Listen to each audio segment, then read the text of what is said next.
me at the company party as the leech maid. Little did she know that I've been the majority shareholder since my late husband's first investment. I'm glad to have you here. Follow my story until the end and comment. The city you're watching from so I can see how far my story has reached. I never thought I'd hear those words from my own daughter-in-law's mouth. Not in a million years. "Oh, this is Martha, Michael's mother," Sophie said with that artificial laugh of hers. "Our little leech." The conversation at the corporate party froze for a second. I stood there, clutching my modest handbag, wearing the navy blue dress I'd saved for special occasions. The executives from the company where my son had worked for 8 years exchanged uncomfortable glances. "She's always hanging around our house," Sophie continued, her voice dripping with contempt. "Can't seem to manage on her own since Michael's father passed away." I felt my cheeks burn with humiliation. 5 years since Robert died, and this was how they saw me. A burden, a parasite. The worst part wasn't the stranger's pitying looks. It was Michael standing there saying nothing, a weak smile frozen on his face. "I should find the ladies' room," I murmured, desperate to escape. As I walked away, Sophie's tinkling laughter followed me. "She's always been this sensitive. We practically have to babysit her these days." The bathroom was mercifully empty. I gripped the marble countertop, staring at my reflection. A woman with graying hair and tired eyes. A woman they knew nothing about. If they only knew the truth. If Sophie only knew that the company whose anniversary they were celebrating, Westbrook Technologies, belonged more to me than anyone else in that room. I was the majority shareholder. I owned 51% of the company that paid for Sophie's designer dresses and Michael's luxury car. The company Robert and I had built from nothing, working nights while raising Michael, mortgaging our tiny home for the initial investment. But I had promised Robert. On his deathbed, he had made me swear. "Don't tell Michael," he'd whispered, his voice already fading. "Let him make his own way. Let him earn his position without living in our shadow." I had kept that promise for 5 years. I'd attended board meetings quietly, through a proxy. I'd watched from a distance as the company grew, as my son climbed the corporate ladder on his own merit. I'd lived simply in my small home, never touching the millions that were rightfully mine. And I had welcomed Sophie into our family, despite her obvious disdain for my modest lifestyle. I splashed cold water on my face and straightened my shoulders. When I returned to the party, Sophie was holding court with the executive team, Michael at her side. Her red dress probably cost more than I spent on clothes in a year. But I didn't care about material things. Never had. "There she is," Sophie called out, as if we were the best of friends. "Martha, come tell everyone about your bridge club." "So, adorable how you keep busy," I smiled politely. "It keeps my mind sharp." What Sophie didn't know was that my bridge club was actually a monthly meeting with my financial advisor, reviewing the performance of Westbrook Technologies and my other investments. Later that evening, as we were leaving, I overheard Sophie whispering to Michael, "We need to talk about your mother. She can't keep coming to these events. She's embarrassing, Michael. People are going to think you come from, you know." "She's my mother, Sophie," Michael said, but his voice lacked conviction. "And she's holding you back." Jenkins was watching when she spilled her drink. "You're up for that promotion, Michael. We can't afford these mistakes." My heart broke a little as my son sighed. "I'll talk to her. Maybe it's time to consider that retirement community we looked at." They didn't see me standing there, didn't notice me slipping away to call a taxi instead of riding with them. On the drive home, watching the city lights blur through my tears, I made a decision. For 5 years, I had honored Robert's wishes. I had stayed in the shadows, letting our son find his way. But Robert never could have imagined Sophie. Never could have foreseen how she would poison Michael against me, how she would make him ashamed of his own roots. Tomorrow, I would call James Patterson, the family attorney who managed my shares. It was time to rethink my approach, not out of vengeance, but out of love, for my son, for Robert's legacy, and for my own dignity. As I paid the taxi driver and walked up the path to my modest home, the same home where we'd raised Michael, where Robert and I had dreamed of our future, I felt a strange calm settling over me. Sophie had no idea who she was dealing with. The leech was about to show her teeth. The morning after the corporate party, I sat at my kitchen table with a cup of tea gone cold, staring at a photograph. Robert and I on the day we opened the first Westbrook Technologies office, a converted storage room with 2 desks and a dream. I was 26, Robert 30, both of us exhausted but beaming with pride. "We did it," he had whispered in my ear that day. "This is just the beginning, Martha." Who would have thought that tiny operation would grow into the multi-million-dollar company it was today? A company my own son worked for, never knowing his parents had built it from nothing. The doorbell rang, pulling me from my thoughts. James Patterson stood on my porch, his leather briefcase in hand. At 71, he was still sharp as a tack, the only person besides me who knew the full truth about my ownership of Westbrook. "You sounded upset on the phone," he said, as I led him to the living room. I poured out everything: Sophie's cruel words, Michael's silence, their plans to ship me off to a retirement community. James listened quietly, his bushy eyebrows drawing together. "It's been 5 years, Martha," he finally said. "Maybe it's time to tell Michael the truth." I shook my head. Robert wanted him to succeed on his own merits. "And he has," James pointed out. "He's earned his position. But Robert never intended for you to be disrespected this way." He opened his briefcase and pulled out a document, the quarterly report on Westbrook Technologies. "The company's thriving. Your shares are worth more than triple what they were when Robert passed. You could buy 10 mansions bigger than whatever house Sophie's showing off to her friends." I took the report, flipping through pages of figures that represented Robert's and my life's work. Nearly 28 years of sacrifice, risk, and determination. "Did I ever tell you about the beginning?" I asked softly. "Before Westbrook was even an idea?" James settled back, giving me the time I needed.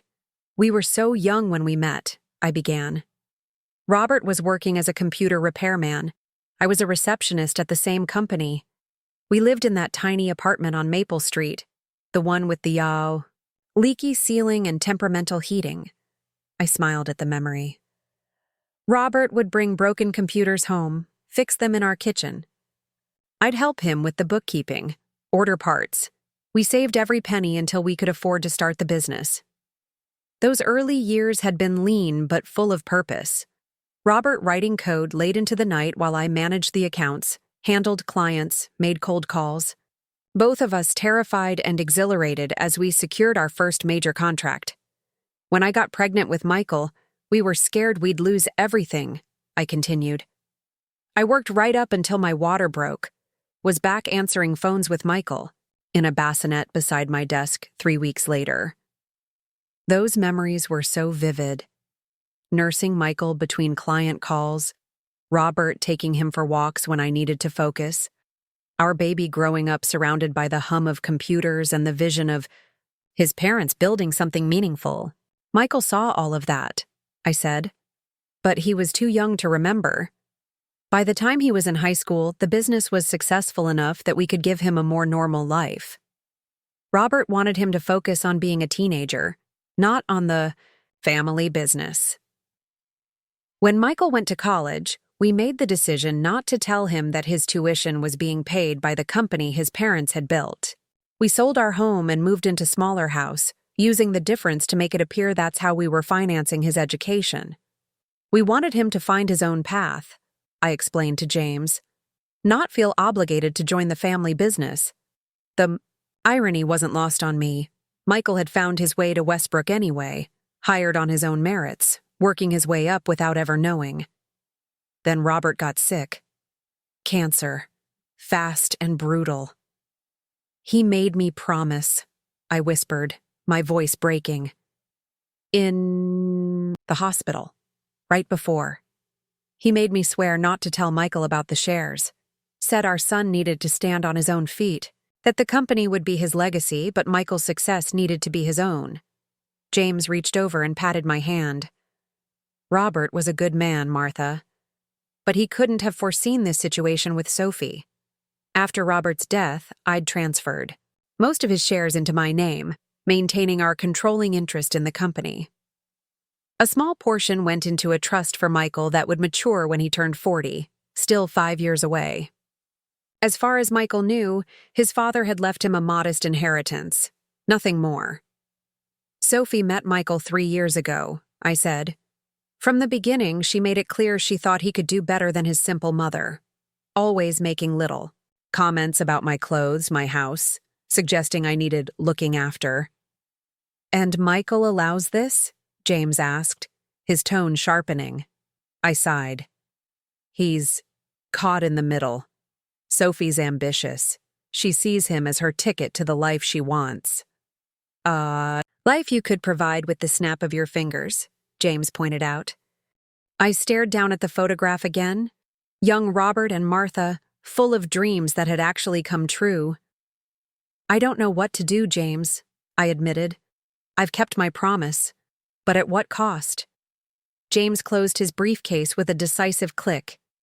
"I think it's time we reviewed your options, Martha. Legally, the company is yours to control as you see fit." As we began discussing possibilities, I felt something stirring within me. Not vengeance, but a quiet determination. Robert had wanted to protect our son from entitlement. He never intended for me to become a doormat. It was time for some changes at Westbrook Technologies. The following week, I decided to do something I hadn't done in years, visit Westbrook Technologies headquarters. Not as the majority shareholder, but as Michael's mother, bringing him lunch as I occasionally did before Sophie came into our lives. The gleaming glass building downtown was a far cry from our first office. I signed in at reception, noting how the young woman eyed my modest clothing with barely concealed judgment. "I'm here to see Michael Westbrook," I said. "I'm his mother." She looked skeptical, but called up to his office. Minutes later, Michael appeared, surprise and something like discomfort on his face. "Mom, what are you doing here?" He glanced around nervously, as if worried someone important might see us. "I brought your favorite," I said, holding up the bag containing his lunch. "Chicken salad on sourdough." His face softened slightly. "You didn't have to do that." He led me to a small break room instead of his office. I understood. He didn't want colleagues seeing his unfashionable mother in his workspace. As we sat, I noticed dark circles under his eyes. "You look tired, sweetheart." Ran a hand through his hair, a gesture so like his father's it made my heart ache. "Big project. Sophie's been stressed too. She's got her heart set on that house in Lakewood Estates, and we can't afford it unless I get this promotion." I knew Lakewood Estates, multi-million-dollar homes where executives and old money lived, far above Michael's current salary, even with Sophie's income from her part-time interior design work. "That's quite ambitious," I said carefully. Michael sighed. "Sophie says it's the right neighborhood for someone on my career track. She's already talking to designers." He smiled weakly. "You know, Sophie, once she sets her mind on something." I certainly did know. After lunch, I asked to use the restroom. Instead, I took a detour, wandering the halls of the company Robert and I had built. I recognized a few old-timers who nodded politely, not knowing who I really was. The executive floor was quiet, most occupants at lunch. Sophie's voice drifted from a conference room, door slightly ajar. "She wasn't supposed to be here today." Curious, I paused. "Trust me, David. It's a perfect arrangement." Sophie's tone was intimate in a way that made me uncomfortable. "Michael gets the promotion. You get the contract, and I make sure everyone's happy." A man's voice, low, amused. "And how exactly do you plan to convince the board? They're notoriously conservative about the Asian expansion." "Michael has a presentation next week. I've helped him prepare it. Once he's VP of operations, he can push through your proposal easily. And what does your husband think about you meeting me like this? Sophie laughed. Michael sees what I want him to see. He's so desperate for approval, it's almost too easy.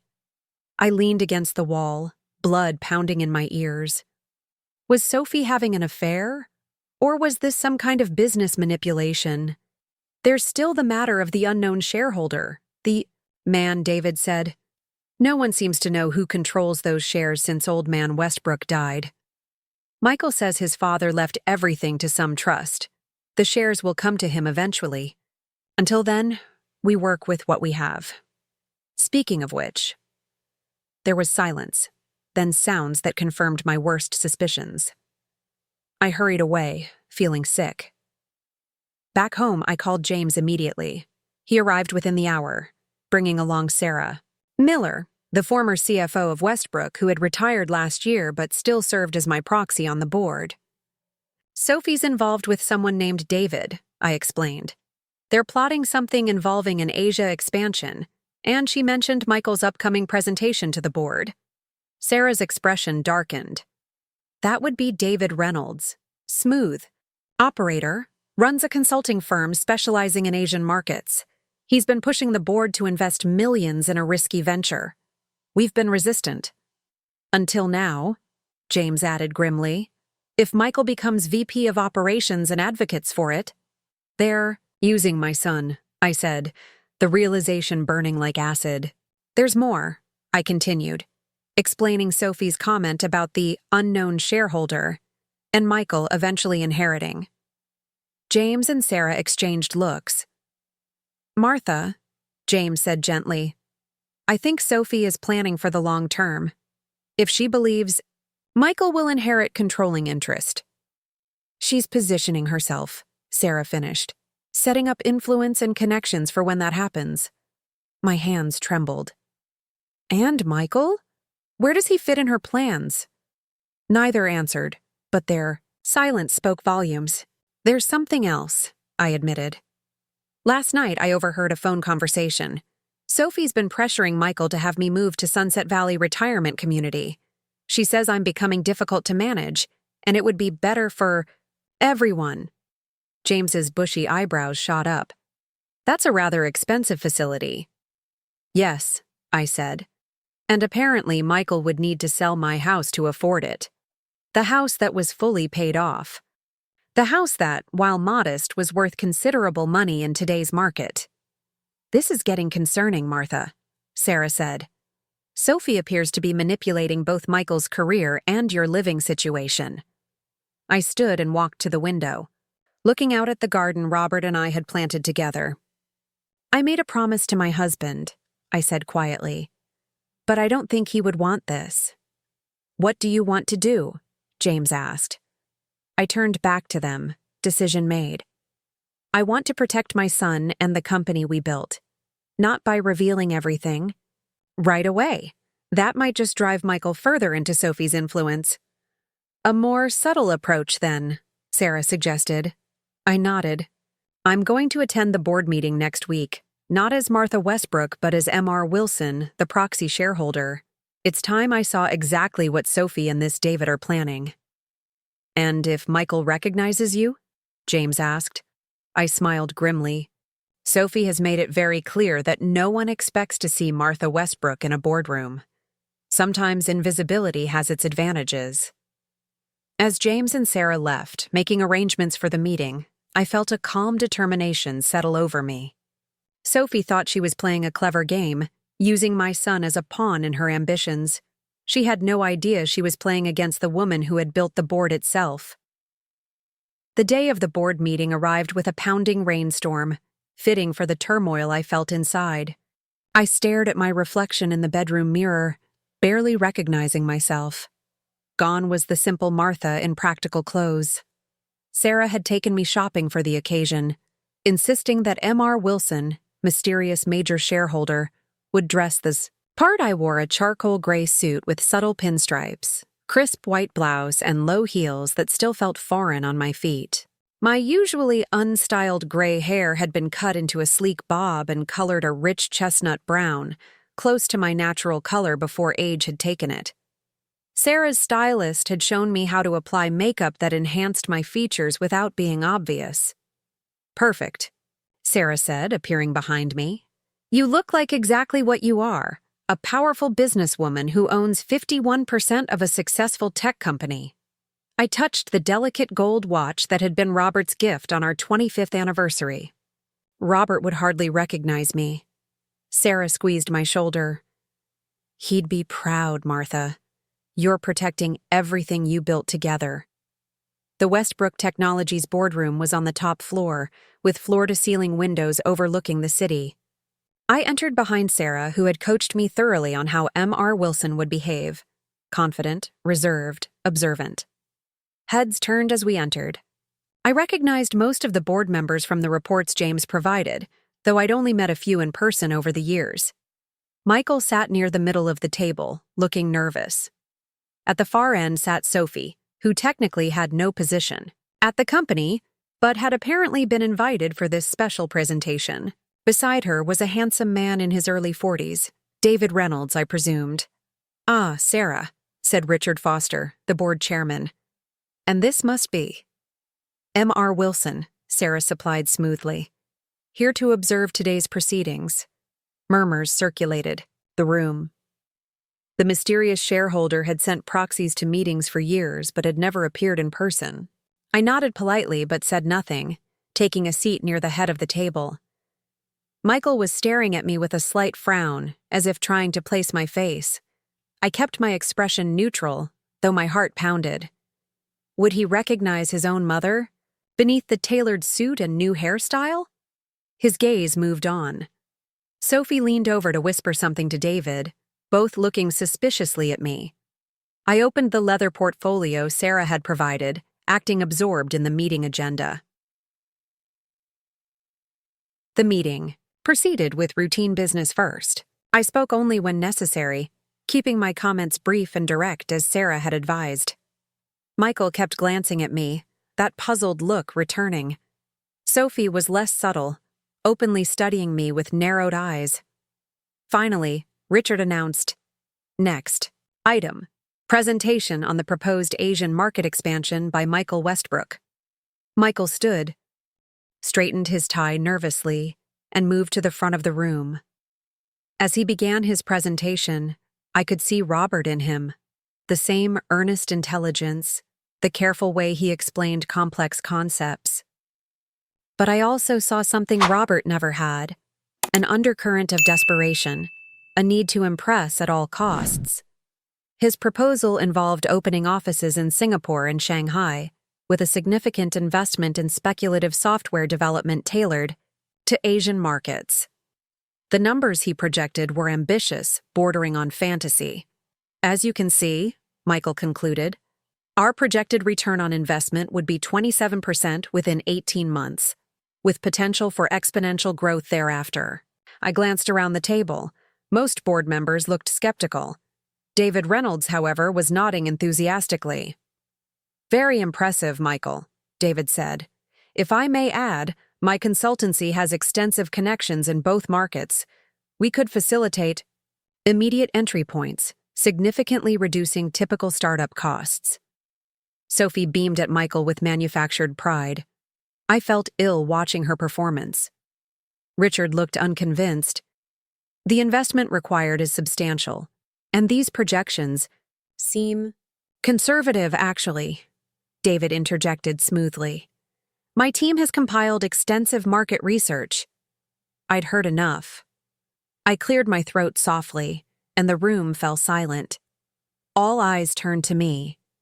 "Mr. Westbrook," I said, addressing my own son, "formally, your enthusiasm is commendable. However, I see several flaws in your proposal." I proceeded to ask pointed questions about his market analysis, risk assessment, and contingency planning. With each question, Michael's confidence visibly deflated. Sophie's expression turned from confusion to anger. "Who exactly are you to question this proposal?" she finally interrupted. "Michael has worked extremely hard on this presentation." "Sophie," Michael muttered, embarrassed by her outburst. "No, Michael," she snapped. Some mysterious shareholder who never bothers to show up suddenly appears and starts undermining you? That's not right. I met her gaze steadily. Mrs. Westbrook, I'm simply doing due diligence as a major investor in this company. Your husband's proposal risks millions of dollars on projections that appear to have been influenced by outside interests. I glanced meaningfully at David. David shifted uncomfortably. Richard and other board members were watching the exchange with growing interest. I move that we table this proposal pending further review, I said calmly. And I suggest we investigate Mr. Reynolds' relationship with Westbrook Technologies more thoroughly before proceeding with any partnership. The vote was quick and decisive. Michael's proposal was tabled. As the meeting adjourned, Sophie stormed out, David following close behind. Michael lingered, looking defeated. I approached him, conflicted. Part of me wanted to comfort him as his mother. Instead, I spoke as M.R. Wilson. Mr. Westbrook, your basic concept has merit. The execution needs work. I'd be willing to discuss improvements if you're interested. He looked up, surprised. Thank you, Ms. Wilson. I'd appreciate that. As I turned to leave, he added, Have we met before? You seem familiar. My heart skipped. Perhaps in passing. I knew your father. His eyes widened slightly, but before he could respond, Sarah appeared at my elbow, easing me toward the door. In the elevator, I finally exhaled. That was harder than I expected. You did well, Sarah assured me. The board was impressed. And you've bought time to address the real problem. Sophie, I said. And this David person, they're using my son. What will you do now? Sarah asked as we reached the lobby. I stared at my unfamiliar reflection in the mirrored elevator doors. The decision I'd been wrestling with for days crystallized in that moment. It's time to tell Michael the truth, I said quietly. Not everything, at once. That might push him away. But enough so he understands what's really happening. Sarah nodded. When? I'll invite him to dinner tomorrow. Alone. As we stepped outside into the rain, I felt both terrified and resolute. 5 years of honoring Robert's wishes, of staying silent while Sophie gradually isolated my son from me. Tomorrow would change everything. What I didn't know then was that Sophie had already set a different plan in motion, one that would force my hand sooner than I expected. I barely slept that night, rehearsing what I would say to Michael when he came for dinner. By morning, dark clouds had gathered both outside my window and inside my mind. I was making coffee when my phone rang. James. Martha, we have a situation, he said without preamble. Sophie's made a move.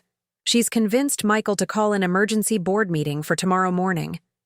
My hand froze on the coffee pot. What? On what grounds? They're proposing a restructuring of the executive team. If it passes, several board members loyal to you would be removed. His voice tightened. And there's more. She's somehow gotten wind that M.R. Wilson is connected to you. How is that possible? I asked, my mind racing. I don't know, but Michael called Sarah this morning, asking direct questions about your involvement. He sounded agitated. I set the coffee pot down with a shaking hand. I was going to tell him everything tonight. You may not have that luxury, James cautioned. Martha, if Sophie has convinced Michael you've been deceiving him all these years. The doorbell rang, interrupting him. Someone's here. I'll call you back. Through the peephole, I saw Michael standing on my porch, his expression stormy. I took a deep breath and opened the door. Michael, I wasn't expecting you until... Were you ever going to tell me? He demanded, pushing past me into the hallway. Or was the plan to keep lying to me forever? I closed the door, my heart pounding. Michael, please, let me explain. Explain? What? That you're actually M.R. Wilson? That you've owned the company all this time? That my entire career has been? He raked his hands through his hair, a gesture so like his father's. What, Mother? A joke? Some kind of test? No, I said. firmly. "Never that. Please, sit down. Let me tell you everything." Reluctantly, he followed me to the living room but remained standing, arms crossed. "How did you find out?" I asked gently. "Sophie," he said. "She hired a private investigator after the board meeting. She thought there was something strange about this Wilson person who appeared out of nowhere and tanked my proposal." I closed my eyes briefly. Of course she had. "Is it true?" Michael demanded. "Do you control Westbrook Technologies?"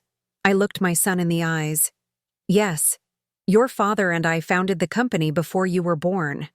When he died, I inherited his shares. I own 51% of Westbrook." Michael stared at me as if seeing a stranger. "All these years, you've been living here in this modest house driving that old car while you were worth millions," I confirmed. "Yes." "Why?" The word came out like an accusation. "Why would you hide this? Why would you let me work there? Not knowing? Do you have any idea how humiliating this is?" "It was your father's wish," I said. "He wanted you to succeed on your own merits, not because you were the owner's son. He believed it would make you stronger, more independent." "And you?" Michael's voice cracked slightly. "What did you want?" The question pierced my heart. "I wanted to honor your father's dying wish. But I also wanted to protect you," Michael scoffed. "Protect me? From what? Success? Wealth? Knowing my own heritage?" "From never knowing if you'd earned your position," I explained, willing him to understand. "From the doubt that would have followed. You if everyone knew you were the boss's son." He was silent for a long moment, processing. "And the board meeting yesterday? What was that about?" I chose my words carefully. "I had concerns about the proposal. The projections seemed unrealistic, and I was worried about the involvement of David Reynolds." His eyes narrowed. "What about David?" This was the delicate part. How much to reveal about Sophie without pushing Michael further away. "I have reason to believe his involvement may not be in the best interests of the company." "Sophie says he's brilliant." Michael's defensive tone told me everything about his state of mind. "She says the board is too conservative, afraid of innovation." "Michael," I said gently, "have you looked into David's background? His track record with other companies?" Uncertainty flickered across his face. "Sophie did the research." "I think you should do your own," I suggested, "before tomorrow's board meeting." His jaw tightened. "You know about that too?" "Yes," I admitted. "And I need you to understand something important, Michael. The restructuring Sophie is proposing would remove the very people who helped your father build this company, people who have protected its integrity for decades." "Sophie says they're blocking progress," he countered, but with less conviction. I moved to my desk and pulled out a folder, the one James had prepared months ago when we first noticed David Reynolds circling the company. This contains information about Reynolds' previous ventures. 3 companies that invested in his Asian expansion plans. All 3 suffered significant losses. 1 filed for bankruptcy. Michael hesitated, then took the folder. "Why should I believe anything you say now? You've been lying to me for years." The accusation stung, but I understood his pain.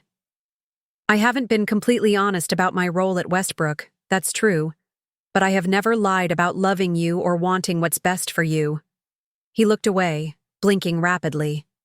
"Michael," I said, softly, "think about how quickly Sophie found this information about me. Less than 24 hours after the meeting. She must have already been investigating. Already suspicious." "She was protecting me," he insisted, but doubt had crept into his voice. "Was she?" I asked. "Or was she protecting her own interests?" He stood abruptly.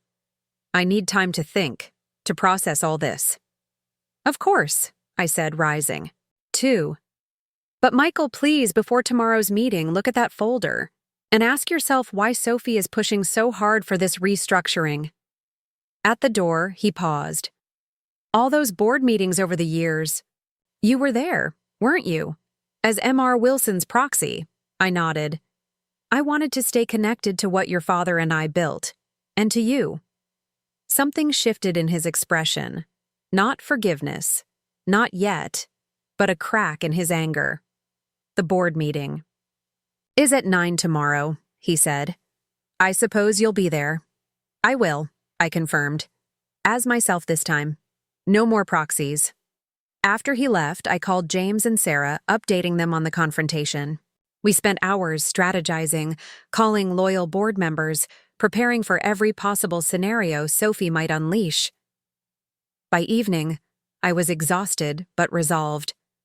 Tomorrow would decide everything, not just the future of Westbrook Technologies, but my relationship with my son. As I prepared for bed, my phone chimed with a text message from an unknown number. It contained a single photo, Michael and Sophie having dinner with David Reynolds, all three looking grim and determined. Beneath the photo was a message. They're planning something bigger than a restructuring. Be prepared. I stared at the screen, wondering who my mysterious ally was. Then I recognized the restaurant in the background, and the waitress partially visible at the edge of the frame. It was Diane, Robert's niece, who had waited tables at that restaurant for years. She had recognized Michael, Sophie, and clearly found their conversation concerning enough to warn me. I sent back a simple thank you and set my phone aside, a plan forming in my mind. If Sophie wanted to play hardball, she'd find I was more than capable of stepping up to the plate. Tomorrow, Martha Westbrook would finally take her rightful place at the head of the table. The Westbrook Technologies boardroom fell silent as I walked in. No disguise today, just Martha Westbrook in a simple but elegant navy suit, my silver hair neatly styled, Robert's watch on my wrist. Board members who had known me for years, but only as Michael's mother or as Sarah's mysterious client, stared in confusion. Sophie, seated beside Michael near the head of the table, looked like she'd been slapped. David Reynolds, on Michael's other side, leaned over to whisper something in his ear. What is she doing here? Sophie hissed loudly enough for everyone to hear. This is a closed board meeting. Richard Foster, the chairman, looked equally confused. Mrs. Westbrook, I'm afraid. It's quite all right, Richard, I said calmly, placing my leather portfolio on the table. I believe you'll find I have every right to be here. James Patterson entered behind me, carrying his briefcase. Mrs. Westbrook is here in her capacity as majority shareholder of Westbrook Technologies, he announced. She holds 51% of the company shares. A collective gasp rippled through the room. All eyes turned to Michael, who sat rigid, his expression unreadable.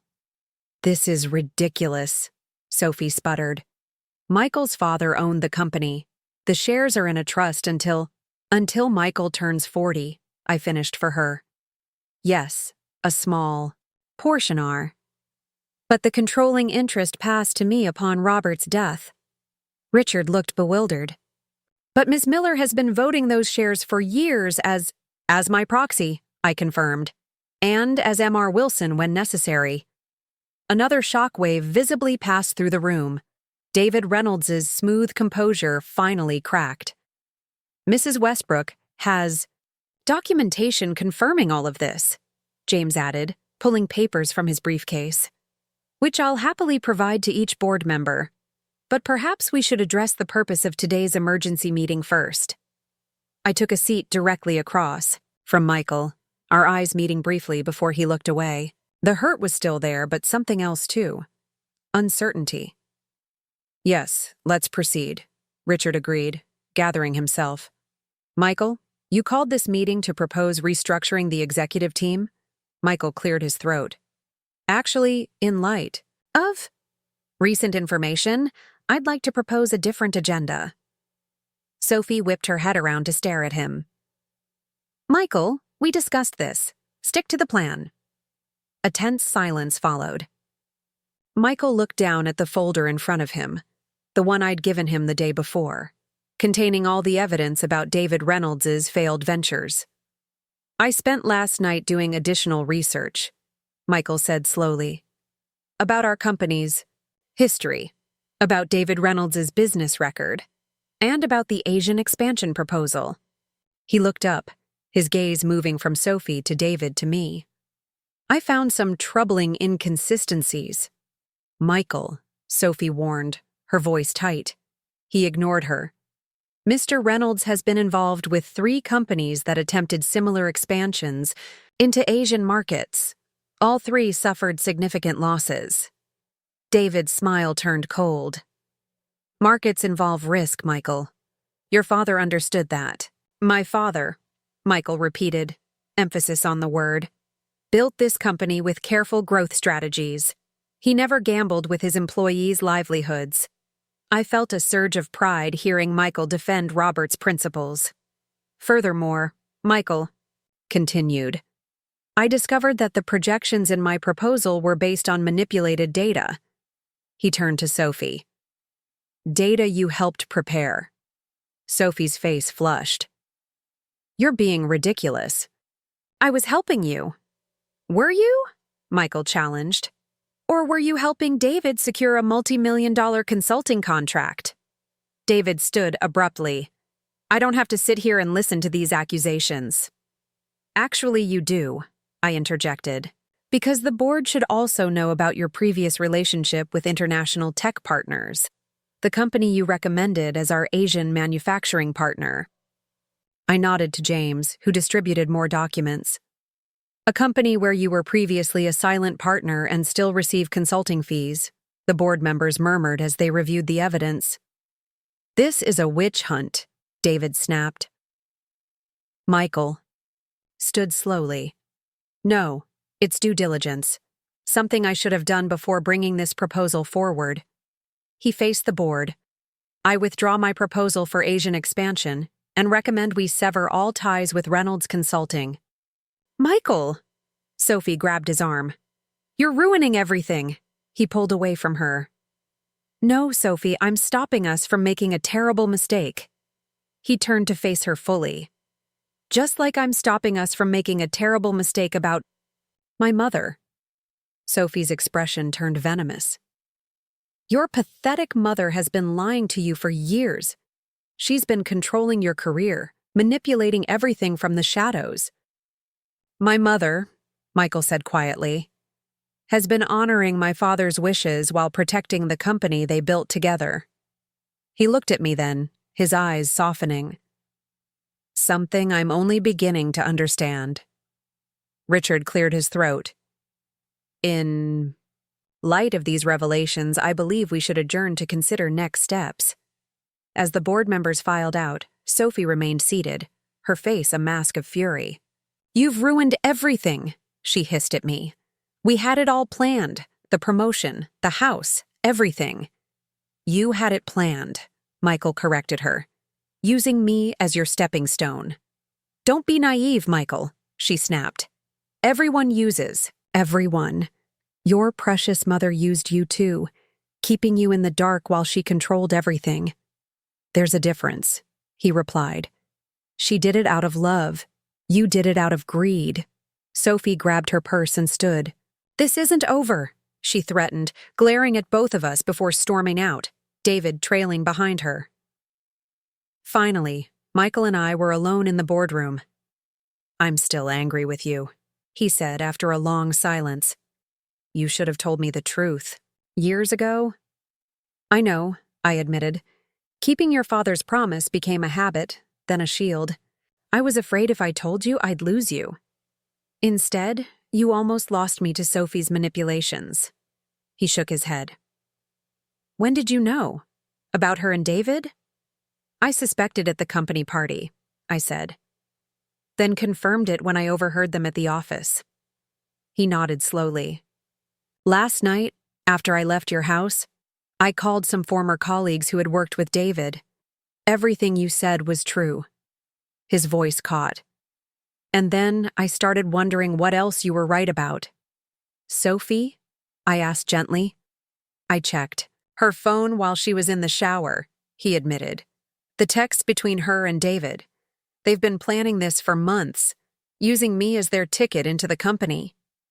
He looked up, his eyes shining with unshed tears. Was I that blind, Mom? The word mom, so simple, so powerful, broke something open inside me. We see what we want to see in the people we love, I said softly. I've made my own mistakes. Michael came around the table and took the seat beside me. What happens? Now? With the company? With us? I reached for his hand. That's up to you. Your father wanted you to make your own way, and you have. You're a good businessman, Michael, with or without the Westbrook name behind you. And Sophie? I squeezed his hand. Also your decision. But speaking as both your mother and the majority shareholder of this company, I'd recommend some serious reconsideration of that relationship. A ghost of a smile touched his lips. Already ahead of you. I packed a bag this morning.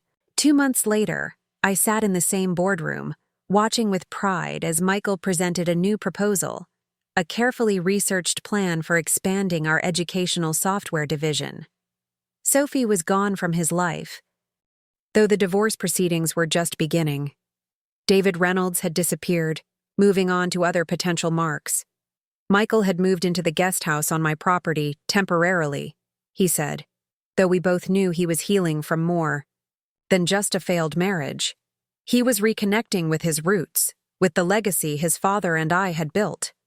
And so, Michael concluded his presentation, I believe this expansion stays true to Westbrook's core values, while positioning us for sustainable growth. Thank you, Michael, I said from my place at the head of the table, a position I had finally publicly claimed. The board will vote now. The proposal passed unanimously. As the meeting adjourned, Richard approached me.